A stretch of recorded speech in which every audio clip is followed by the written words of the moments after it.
நெஞ்சு துடிக்குது, உன்னையும் என்னையும் வச்சு ஒரு சன கும்மி அடிக்குது. அடடா எனக்காக அருமை குறைந்தீக, கருமை மகராசா தலைய கவுந்தீக, கலங்கம் வந்தால் என்ன பாரு,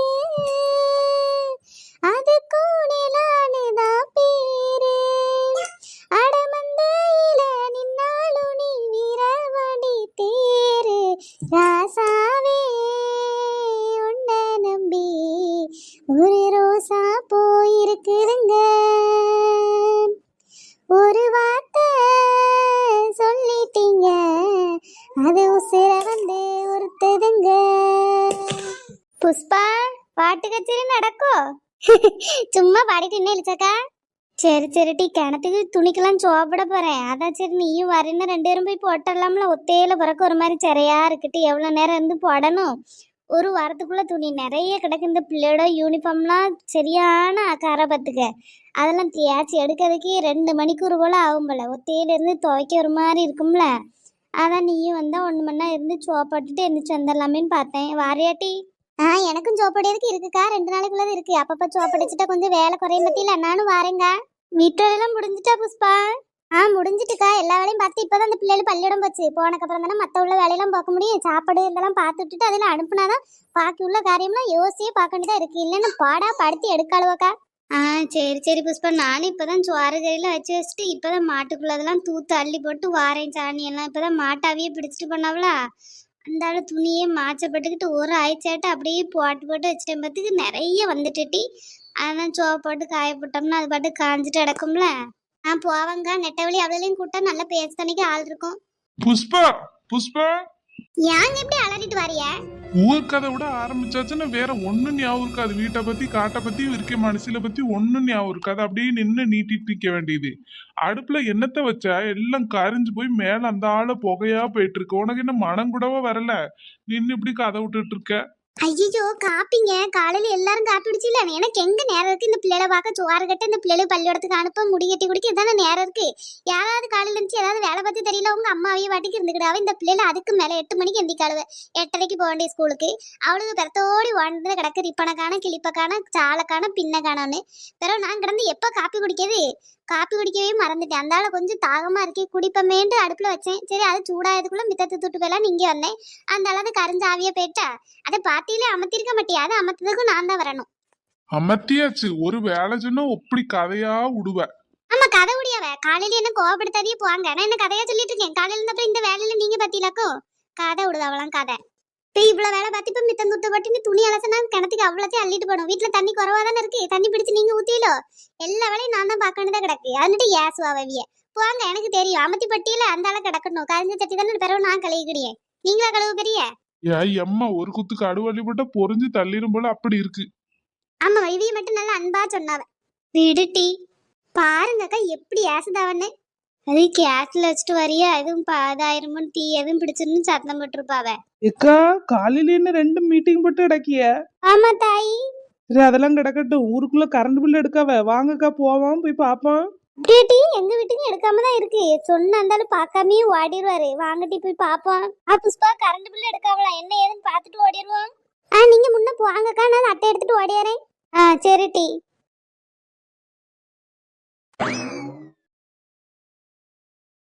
வர வர நம்ம பாட்டுக்கு கும்பல அட்டை ஏத்திட்டு வந்து நின்னோன்னு பயந்து இருந்தாலும் ஓடிட போறாவட்டி. பார்த்து பத்திரமா நில்லுங்க. இம்மா நின்னு அவியவி வீட்டுக்கு வருவேன்லக்கா. ஏங்க அப்படி வந்து வருஷம் கட்டி நிக்கிய?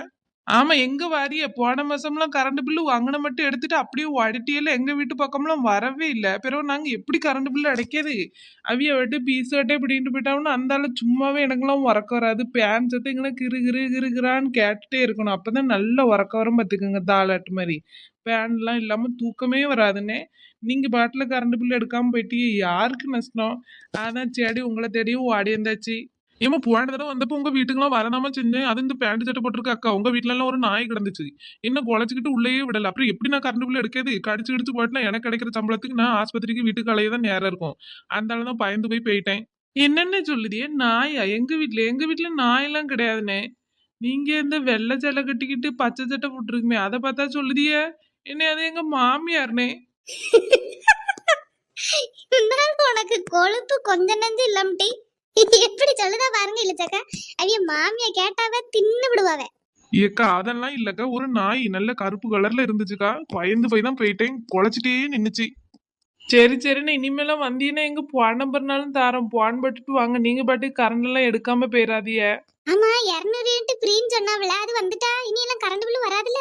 ஆமாக்கா, அது நம்மளுக்கு வந்து இப்போ 1 மாசம் போல ஆகுதுல, இனி கரண்ட் பில்லாம் கிடையாது. அது எல்லாருக்குலாம் கிடையாது, இந்த 500 யூனிட்டுக்கு மேல யூஸ் பண்றவங்களுக்குலாம் கிடையாதுக்கா, அந்த இதெல்லாம் கிடையாது. 200 யூனிட் ஃப்ரீ தரமாட்டாவ. அதுக்கும் கம்மியா பயன்படுத்துறவங்க மட்டும்தான் 200 யூனிட் ஃப்ரீ. அதுவும் இல்லாம இந்த தொழில் வச்சிருக்கவிய அவி அந்த இதுக்கெல்லாம் கிடையாது. இந்த இந்த தொழில் வச்சு அதெல்லாம் பண்ணுவவியல, அவியலுக்கெல்லாம் ஃப்ரீ கிடையாது, வீடுகளுக்கு மட்டும்தான் ஃப்ரீ.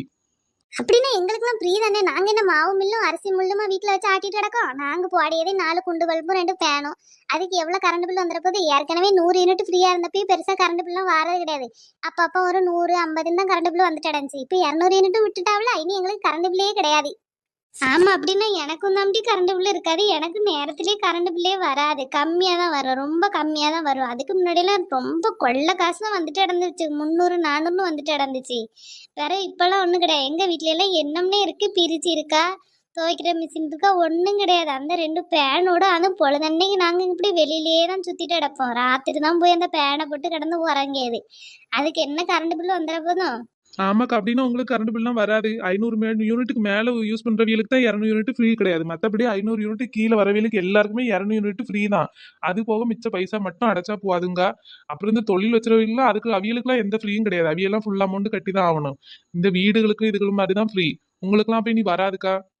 சரிக்கா, அப்ப நான் அடுத்த வீட்டுக்கு போட்டுமா? உங்க வீட்டுல எல்லாம் எழுதி போட்டு போயிடுறேன், பாத்துக்கிடுங்க. சரிப்பா, நீ பார்க்காம பெரிய அதான் உன்னை தேடி நாங்க ஓடி வந்துருவோமேனு ஓடி வந்து பார்த்தோம். சரி போ, இனி நாங்க பாத்துக்கிடியோம். ஏ எம்மா, இன்னும் குடும்ப கத்துவளுக்கு அவ்வளவு கூடி நிக்கி ஊர்ல எதுவும் வாசல ஈசில தரவளோ சோறதும் போடுதாவளோ? ஆமா, சோறு போடுதாவ. ஏட்டி கரண்ட் பில்லு கணக்கெடுக்க வந்திருக்காவ, அதான் பார்க்க ஓடி இருந்தோம். நெட்டவழி வீட்டுக்கு வா, உன் காது ரெண்டே பிச்சு புரியா. சும்மா ஊர் நாயும் பேசுறதுக்கு அதுக்கு இதுக்கு கதை விடுறதுக்குன்னா வருவா. இந்த மாதிரி விஷயம்லாம் கூப்பிடவே மாட்டா. இருநாள முடியும், எங்க வீட்டுக்கு வந்ததுக்கு அப்புறம் தானே உன் வீட்டுக்கு வருவாவ, அப்புறம் கூட்டு வரலாம் தான் பார்த்தோம். சரி, என்ன எங்க வீட்டுக்குலாம் கரண்ட் ஃப்ரீயா? நியூஸ்ல எல்லாம் போட்டாங்களாம் 200 யூனிட் ஃப்ரீன்னு. என்ன கரண்ட் பில்லு கம்மியா எப்படி? ஏமா உன் வீட்டுல என்ன இருக்கு? 500 யூனிட்டுக்கு மேல பயன்படுத்துவியா? தொழில் எதுவும் நடத்தியாமா? ஒண்ணும் கிடையாது எங்க வீட்டுல.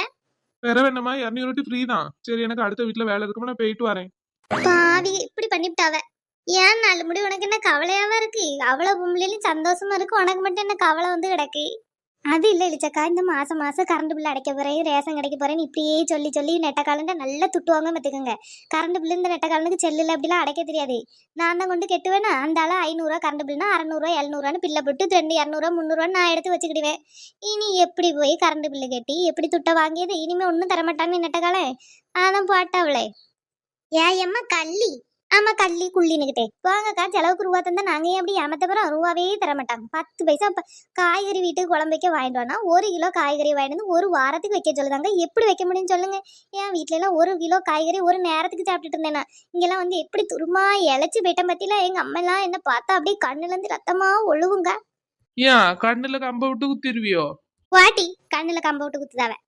சரிம்மா, நீங்க என்னனாலும் செய்யுங்க. நானே இழுச்சக்காவும் துணியை சோப்படியதுக்கு கிணத்துக்கு போறோம். வாரியில வாரங்க, எனக்கும் போடியதுக்கு இருக்கு. போடலைன்னாலும் வர, நான் சும்மா வரேன், குளிச்சிருந்தாலும் நிக்கலாம்ல.